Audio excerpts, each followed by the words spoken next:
So hey guys, welcome back to our another love story episode 32। Second episode पे आ चुके हैं भाई हम। और लास्ट हमने ख़त्म किया था अपने रोके पे ख़त्म किया था ना लास्ट। हाँ, तो उसके बाद भाई जब हमारा रोका हो गया, फिर उसके बाद हमने भाई तैयारी शुरू की अपने प्री वेडिंग की।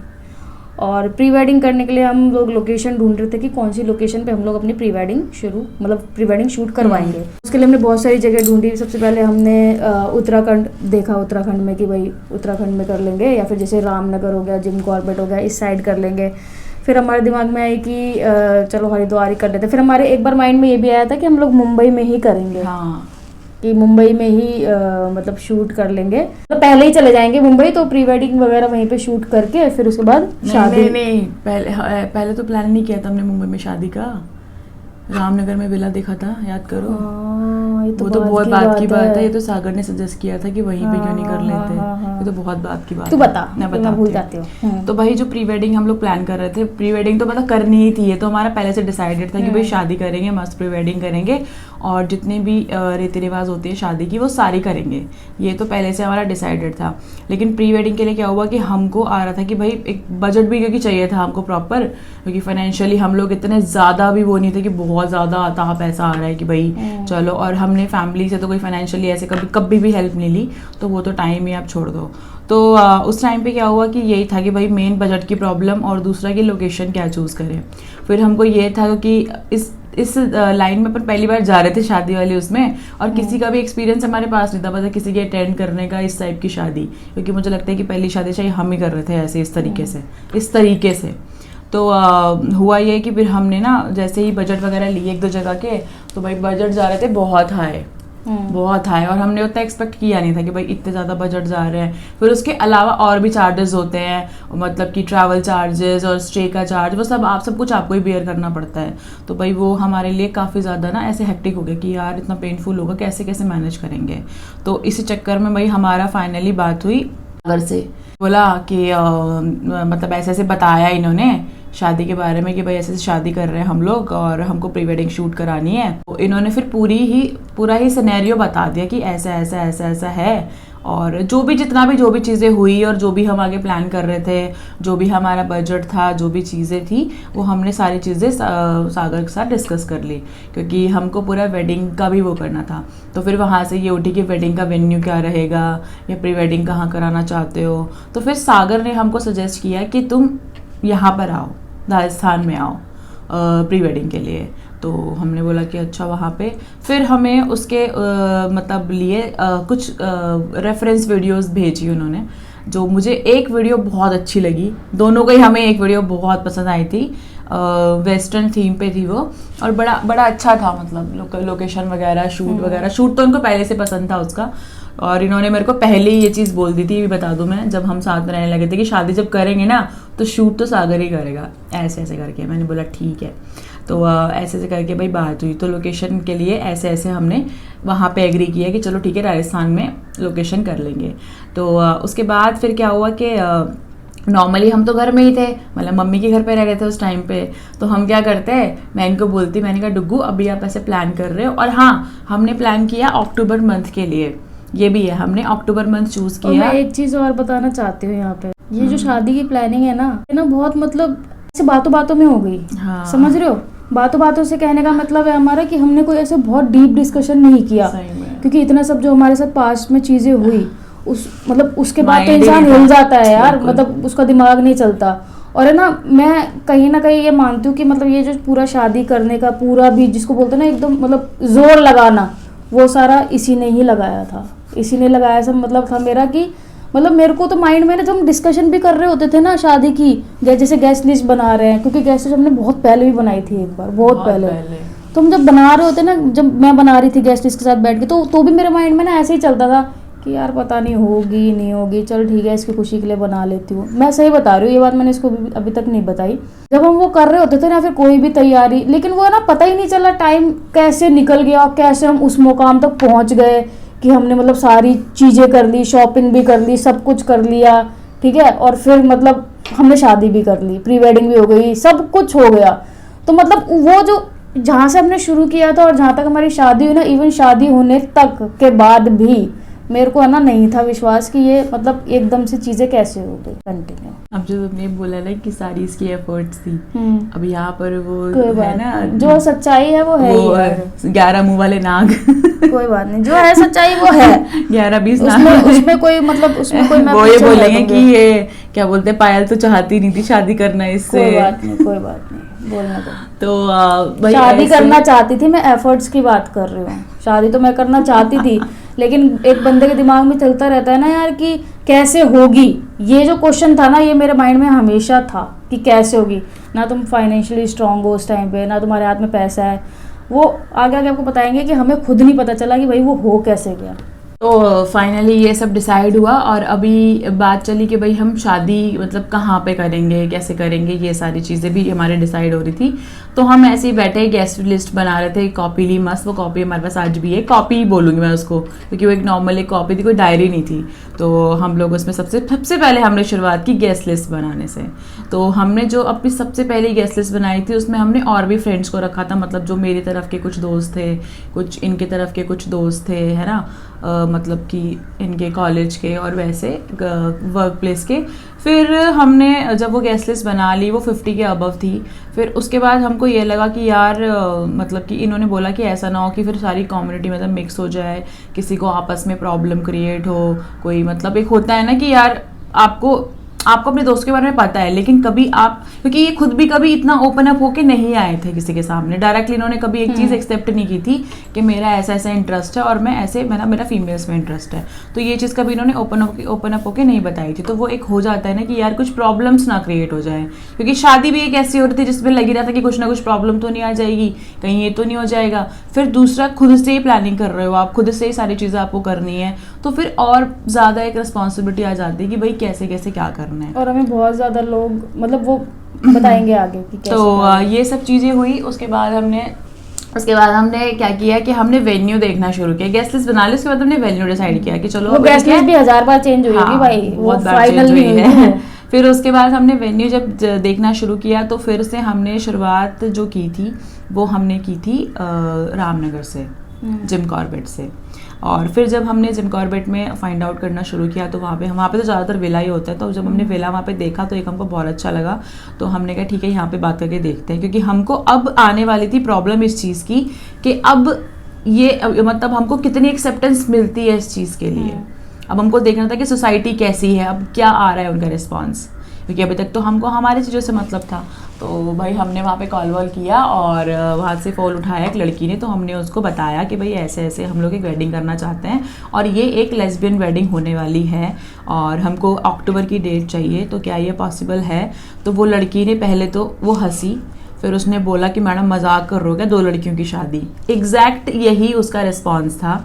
उसने कहा मैडम मजाक कर रहे हो क्या सुबह सुबह, क्योंकि ये मॉर्निंग की बात है। मैंने बोला कि मजाक नहीं है, ये सीरियसली मैं आपसे पूछ रही हूँ। तो उसने बोला कि मैडम आपको कोई और नहीं मिला सुबह सुबह मजाक करने के लिए, ऐसे कभी होता है क्या, ये चीज़ें कभी होती हैं क्या। मैंने कहा मैडम होता नहीं है, बट अब हो रहा है तो आप बताओ ना। फिर उसके बाद उसने अपने सीनियर से बात करवाई, फिर उसने डिस्कशन की, और फिर फाइनली वो जब उसको लग गया कि नहीं भाई ये तो सच में ही ऐसा कुछ होने वाला है, तब उसने जाके हमको मना कर दिया, नहीं मैडम ऐसा अलाउड ही नहीं है, ये सारी चीज़ों के लिए अलाउड ही नहीं कर सकते। तो ऐसे ऐसे करके हमने रामनगर में और विलास देखे, और उत्तराखंड के और भी जगहों में हमने फाइंड आउट किया वेन्यू कि हमको एक्सेप्टेंस मिले शादी के लिए। लेकिन हमको वहाँ पे कहीं पे भी किसी भी जगह पे जब भी हम ये बताते थे कि 2 लड़कियों की शादी है, तो कोई भी हमको उसके लिए एग्री नहीं कर रहा था कि आप शादी करो। फिर किसी ने हमको सजेस्ट किया, पता नहीं किसी का तो आया था, इनके फ्रेंड का आया था। हाँ, इनका एक फ्रेंड था होटल लाइन में, तो हमने उससे बात की कि भाई ऐसे ऐसे शादी करनी है करके, और कोई अगर वेन्यू आपके माइंड में है तो बताओ जहाँ पर कोई प्रॉब्लम क्रिएट ना हो। तो फिर उसने हमको दिल्ली का एक सजेस्ट किया, एक मतलब लॉन था, दिल्ली से बाहर था वो, हाँ मतलब दिल्ली के आउटर में था, नोएडा द्वारका साइड था, उसके भी आउटर में ही था, मतलब जगह जो थी वो आउटर एरिया में थी, मेन नहीं थी अंदर। तो हमने उससे बात की वहाँ पे कॉल करके, और वहाँ पे उसके पास कुछ रूम्स अवेलेबल थे और लॉन अवेलेबल था। तो हमको ओपन जगह चाहिए थी, और हाँ हमको जगह भी ओपन ही चाहिए थी, क्योंकि मेरा मन था कि हम ओपन में शादी करें। आई थिंक इनका भी होगा, मेरे को ऐसे बंद में शादी मैं बता रही हूँ ना, उस टाइम पे मेरे तो दिमाग के ना लग चुके थे, मेरे को तो कुछ नहीं समझ आ रहा था भाई उस टाइम पे।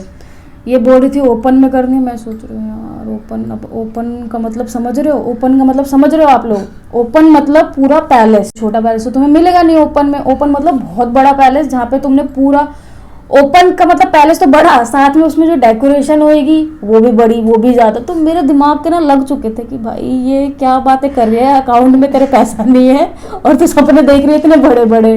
लिटरली मेरे दिमाग में ना ये चला था। हमारे उस टाइम पे ना बहुत मतलब बस्ती भी थी, छोटी छोटी, मतलब बहुत ज्यादा नहीं, छोटी छोटी चीजों पे कि यार तू क्या सोच रही है। तो ये मुझे एक ही चीज बोलती थी, आप टेंशन मत लो, आप टेंशन मत लो। मैंने कहा ठीक है भाई, तेरे को जो करना है तू कर, देख जो करना है।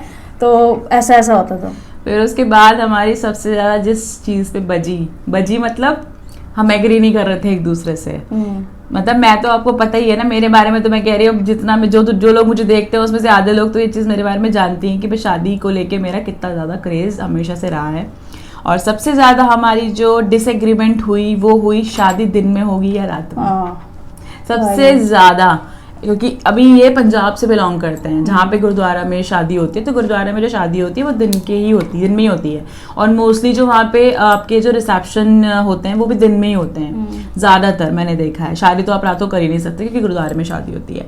तो ये मेरे को बोलती है पागल है, रात को भी कभी शादी होती है, पागल है, रात को भी कभी शादी होती है। यही चल रहा था, पता है रात को शादी यार क्यों नहीं होती। अब मैं बताती हूँ मेरे दिमाग में क्या चल रहा था उस टाइम पे। इसके दिमाग में तो चल रहे थे इसके सपने, मेरे दिमाग में चल रहा था ऐसा, मेरे दिमाग में चल रहा था रात की शादी, लाइटों का खर्चा, डेकोरेशन का खर्चा, क्योंकि दिन में तो लाइटों की जरूरत पड़ती नहीं, और रात में जो मेन खर्चा आता है शादी में वो लाइट्स का ही आता है। और वैसे भी ना मैं आपको एक चीज और बताती हूँ, जो दिन का शूट आता है ना, दो चीजें थी।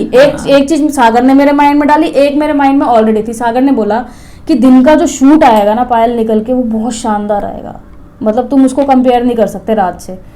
तो मेरे माइंड में वो चीज़ आ गई कि मैंने कहा यार दिन का सच में शूट बहुत अच्छा आएगा। और ये बोले नहीं मुझे तो रात में ही चाहिए। और फिर मेरे दिमाग में चले भाई लाइटिंग का खर्चा, ये खर्चा, वो खर्चा, दुनिया भर के खर्चे। तो ये मेरे दिमाग में दो चीज़ें चल रही थी।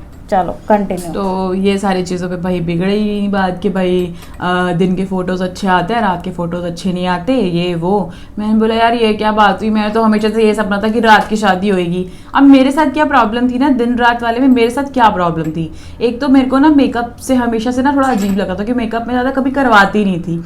जिंदगी में गिनी चुनी बार मैंने मेकअप करवाया, जो एक बोलते हैं प्रॉपर बेस वेस लगाना, ये लगाना, क्योंकि मैं तो भैया क्रीम लगाई हो गया अपना काम।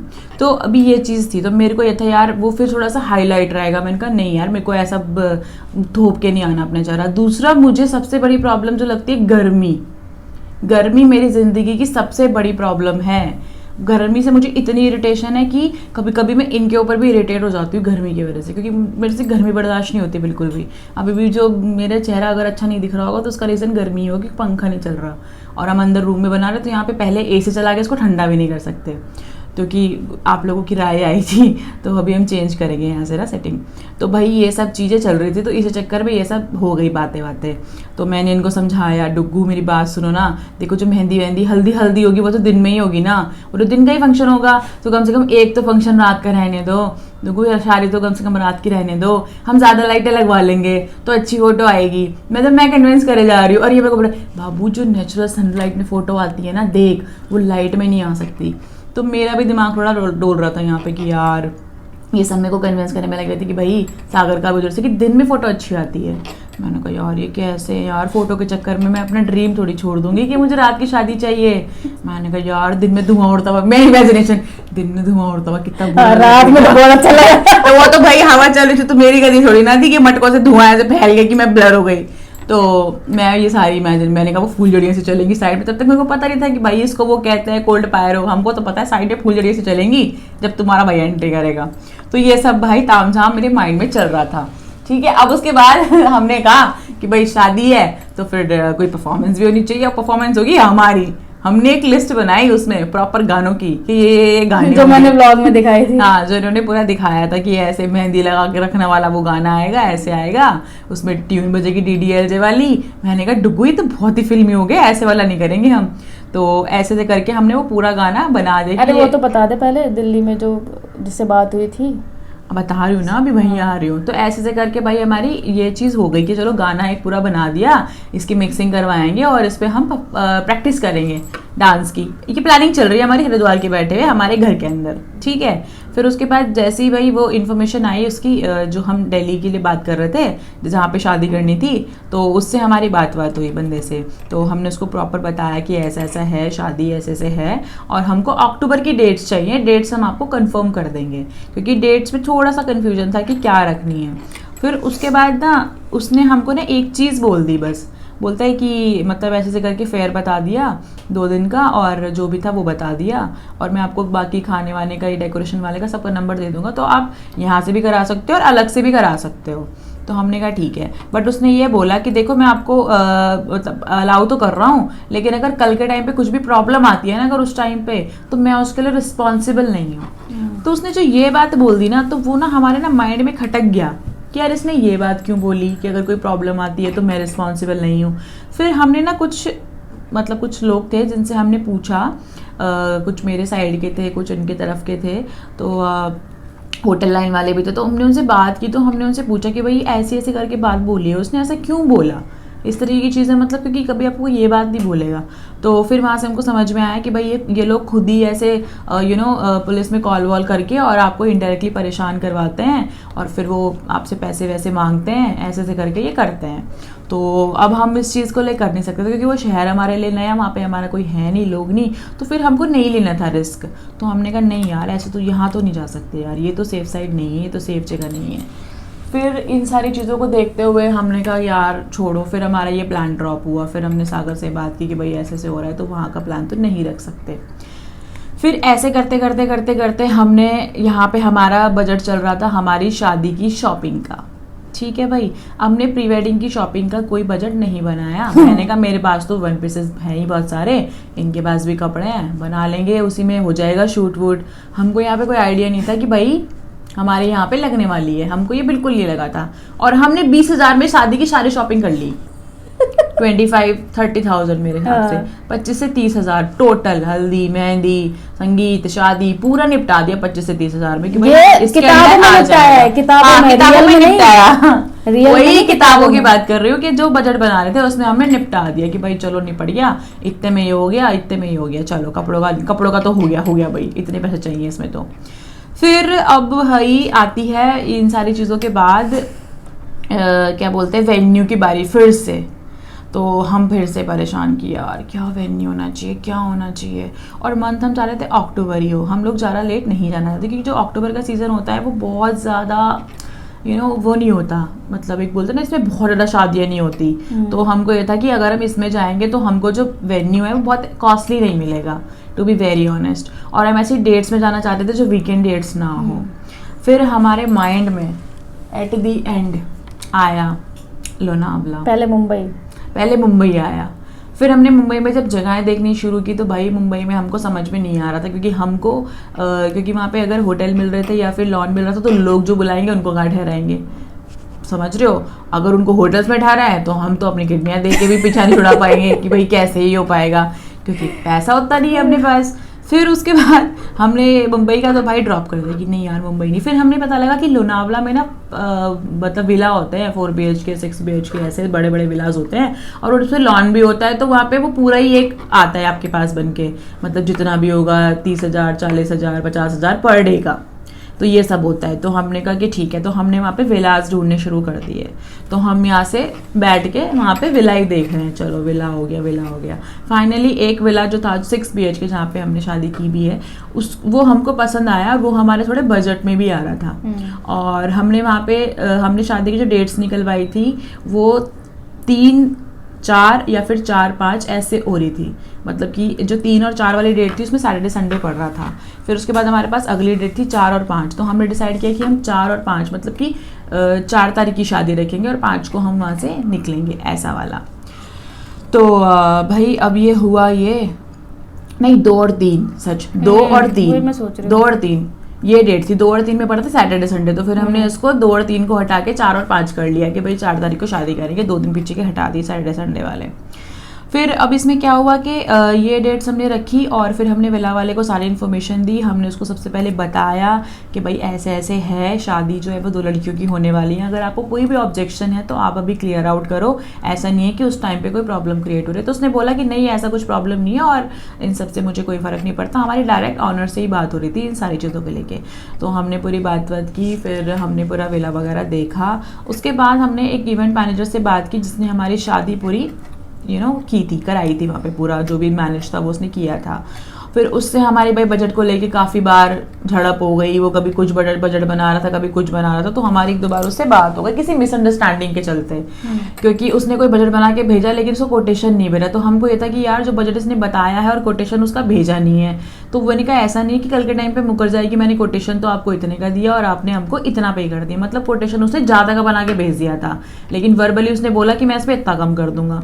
तो मेरी और इनकी हो गई। मैंने कहा डुग्गू ऐसे मत करो, ऐसे बातों की बेस पे आप किसी पे ट्रस्ट नहीं कर सकते। कल के टाइम पे अगर वो 4 का 5 मांगने लगा तो कौन देगा।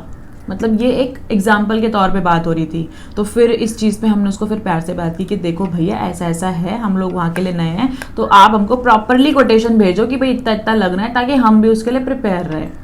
तो फाइनली ये चीज़ें हुई। हमने पूरा विला वगैरह देखा वीडियो कॉल में और वीडियोज़ डली हुई थी उसकी। तो हमको वो अपने लिए परफेक्ट लगा कि ठीक है, क्योंकि सारे जो भी हमने डिसाइड किए थे गेस्ट लिस्ट वो हमारे ही लोग आने वाले थे। तो उसमें ऐसा कुछ नहीं था किसी को कोई पर्टिकुलर रूम चाहिए या 2 ही लोग रूम में सोएंगे। हालांकि हुआ ऐसा ही, कोई रूम में तो सिर्फ 2 ही लोग सोए थे, बाकी सब 2 कमरों में घुसे हुए थे और दूल्हा दुल्हन बाहर पड़े थे सोफे पे, जो कि मैं आपको आगे की कहानी पे बताऊंगी। जो कि होता है यार शादी में, मतलब नहीं होता ऐसा। तो ये सब हमारा भाई डिसाइड हुआ ऐसे ऐसे करके। और घर पे मतलब मैं ना ऐसे, मम्मी तो होती थी वहाँ पे, सब होते थे, लेकिन फिर भी ना हम किसी से कुछ डिस्कस नहीं कर पाते थे। वो भी कुछ आके बीच में ऐसे पूछती नहीं थी कि ठीक है तुम्हारा चल रहा है जो, वो कुछ इंटरफेयर नहीं करती थी। तो बस बोलती थी बेटा देख के करना जो भी कर रहे हो, मतलब ऐसे करके ये सब चीज़ें। तो मैंने मम्मी से एक दिन ऐसे पूछ लिया, मैंने कहा मम्मी आओगे क्या, शादी में आओगे, ऐसे करके। अजीब सा मोमेंट था ऐसे पूछने वाला, क्योंकि अब शादी ऐसी हो रही तो कुछ समझ में नहीं आ रहा था कि भाई क्या पूछना है क्या करना है। तो मम्मी का ये था कि मेरे को आने में कोई दिक्कत नहीं है, लेकिन पीछे से जो 2 कुत्ते हैं उनको कौन संभालेगा। उनका मेन ये था कि भाई डॉग है पीछे से तो उनको कौन संभालेगा। मैंने बोला ठीक है कोई बात नहीं।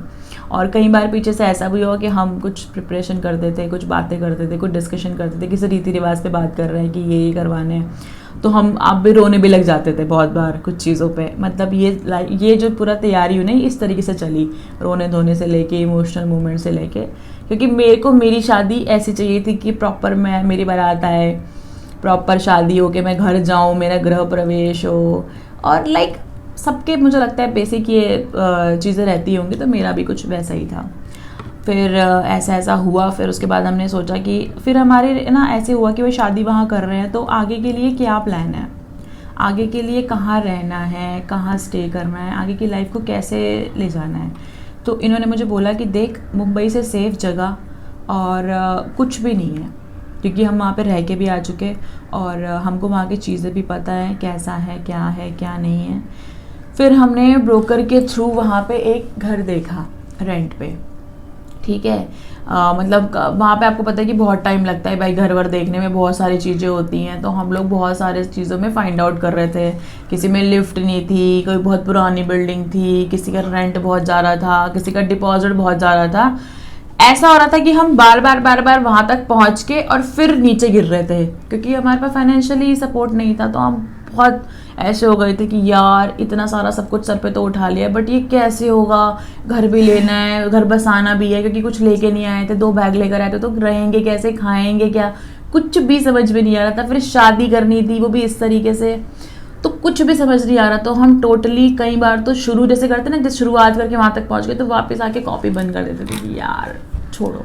ऐसा हो गया था कि बस छोड़ो, नहीं हो पा रहा है, अभी नहीं हो पाएगा, जैसा हमने सोचा है वैसा हो ही नहीं सकता। ऐसा आता था बहुत बार दिमाग में। फिर मेरा तो देखो, मैं तो पॉजिटिव थी ना इस चीज़ के लिए, तो मैं सोचती थी कि नहीं यार, अगर अभी ये शुरुआत हुई है और अगर भगवान ने शुरुआत कराई है हमसे, क्योंकि हम तो करने वाले कुछ भी नहीं है, अगर वो चाहते हैं कि ये शादी सच में हो तो वो खुद ही कराएंगे, वो सारी चीज़ें वो खुद ही कराएंगे। तो मेरे माइंड में यही चीज़ें चल रही थी। तो हमने फिर वहीं बैठे बैठे ना सबसे पहले फिर मेहंदी वाले से बात की। चलो बाकी बातें बाद में करते हैं, पहले मेहंदी वाला बुक करते हैं। यहाँ पे रुकना चाहिए। ओके, वीडियो बड़ा हो रहा है ना। अच्छा देखो ये मना कर रही है, मैं तो बताने वाली थी आपको। बाप मेरी रे, गलती तू मेरे नहीं है। को क्यों गालियां पड़वाती है कौन यार? देता है आपको गाली, बताना। जीजा जी को कोई गाली नहीं देगा। अरे वो आगे कौन सा कल गाना बताएंगे था, आपको इसको कल। साइड को सुनाती थी मैं, जीजा जी वाला। छोटे छोटे बालों में जचते हैं जीजा जी, जा छोटे जा छोटे जी जी जाए वहीं जाए जीजा जी। तो भाई जीजा जी ने मना कर दिया कि इतना ही बताना है, तो आगे मैं बताऊंगी आपको कि कैसे हमने मेहंदी वाला बुक किया, कैसे आगे की चीज़ें हुई, कैसे वेन्यू फाइनल होने के बाद हमने जब इवेंट मैनेजर के साथ डील कर ली और फिर हमें पता चला कि अरे अभी तो ये भी खर्चे हैं, अब इनको कहाँ से भरेंगे। आगे की कहानी में और क्या क्या हुआ, पंडित को कैसे ढूंढा, कितने पंडितों के पास गए, कैसे कैसे आगे की चीज़ें गुजरी, आगे की वीडियो में बताऊंगे। यस, तो अभी के लिए guys like comment share subscribe, tata bye bye good night. वाह मैंने राइम बना दी।